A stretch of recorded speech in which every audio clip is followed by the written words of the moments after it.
Assalamualaikum warahmatullahi wabarakatuh. Perkenalkan, nama saya Muhammad Tulisan dari kelas 10-3. Di sini saya akan menjelaskan tentang akomodasi. Sebelum itu, kira-kira kalian tahu nggak sih akomodasi itu apaan? Nah, nanti biar saya jelaskan. Ada 10 akomodasi yang saya akan jelaskan. Yang pertama ada akomodasi koersi.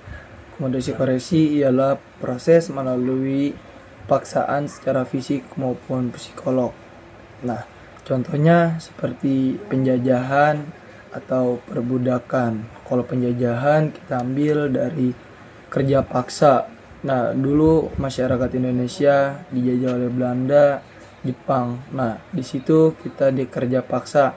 Nah, dalam kerja paksa tersebut, dalam ilmu sosiologi itu masuk dalam akomodasi koersi. Oke, baik. Yang kedua ada kompromi. Pihak yang terlibat dalam suatu masalah dan saling mengurangi tuntutannya agar tercapai suatu penyelesaian. Contohnya seperti kita dengan orang tua kita ketika kita ingin bermain.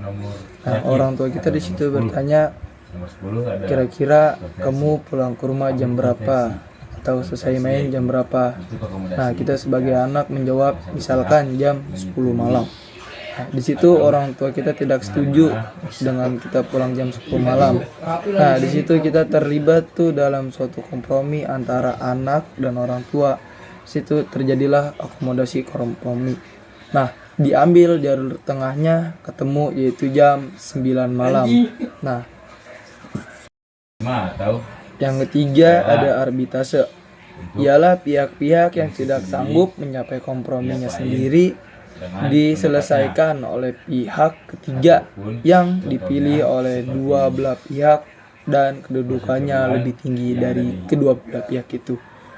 Contohnya seperti masalah gaji karyawan di suatu perusahaan dan diatasi oleh pemerintah yang menetapkan upah yang minimum. Yang keempat ada akomodasi mediasi. Nah, akomodasi mediasi ini hampir sama dengan akomodasi yang sebelumnya, yaitu akomodasi yang ketiga, yaitu akomodasi arbitase. Tapi yang membedakan akomodasi mediasi ini tidak memiliki wewenang untuk menyelesaikan masalah tersebut. Nah, contohnya seperti konflik antara Korea Selatan dengan Korea Utara. Di situ Indonesia berperan sebagai moderator untuk mendamaikan kedua belah pihak itu, yaitu Korea Selatan dan Korea Utara. Yang kelima ada akomodasi konsiliasi.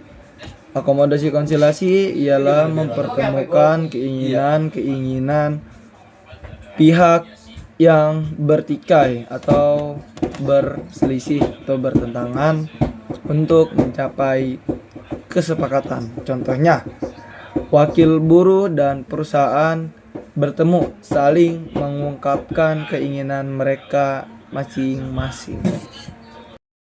Yang keenam ada akomodasi toleransi. Akomodasi toleransi ialah timbul secara tidak sadar atau spontan akibat reaksi alamiah individu atau kelompok yang ingin menghindari masalah. Contohnya, sekelompok umat beragama sedang melakukan ibadah, umat lain tidak berisik atau tidak mengganggu. Contohnya nih, kita misalkan punya teman yang agamanya Kristen. Nah, di hari Minggu kan kita pasti pada jogging tuh ya pagi-pagi. Kan dia kan harus ke gereja di jam 7 pagi. Nah, dia ini ingin pulang duluan. Jadi kita sebagai umat muslim ya kita tidak mau ada perselisihan atau masalah. Kayak ya udah silakan, kan itu emang kayak untuk bersembayang kepada Tuhannya. Nah, jadi kita menghindari perselisihan tersebut. Yang ketujuh ada akomodasi adjudikasi. Akomodasi adjudikasi ialah menyelesaikan masalah melalui pengadilan. Contohnya seperti suami istri yang ingin bercerai, terus maling, terus koruptor yang mengambil uang rakyat. Nah, itu kita tidak boleh main hakim sendiri, jadi kita harus ke pengadilan untuk diadili secara UUD. Yang ke-8 ada akomodasi eliminasi. Akomodasi eliminasi ialah pengunduran diri salah satu pihak karena mengalah. Contohnya seperti bos yang memecat karyawan karena tidak menerima gaji yang sudah disesuaikan. Yang ke-9 ada akomodasi subjugation.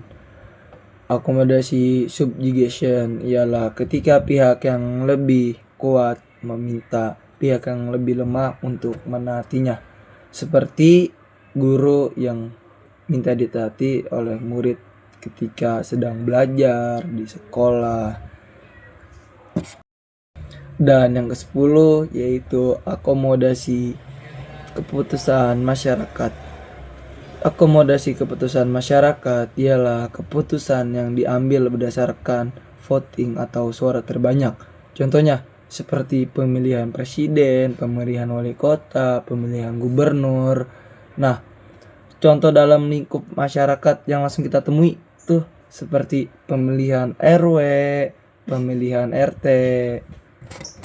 Begitu saja tentang penjelasan akomodasi dari saya. Mohon maaf jika ada salah kata. Jika kalian ingin bertanya tentang akomodasi bisa langsung di kolom komentar. Jangan lupa like, comment, and subscribe. Sekian dari saya. Mohon maaf jika ada salah kata. Wassalamualaikum warahmatullahi wabarakatuh. See you guys. Yapera. Yes. Yapera. Yes. Yapera. Yes. SMA Yapera. Cerdas, mandiri, islami. SMA Yapera. Jempol. Dadah.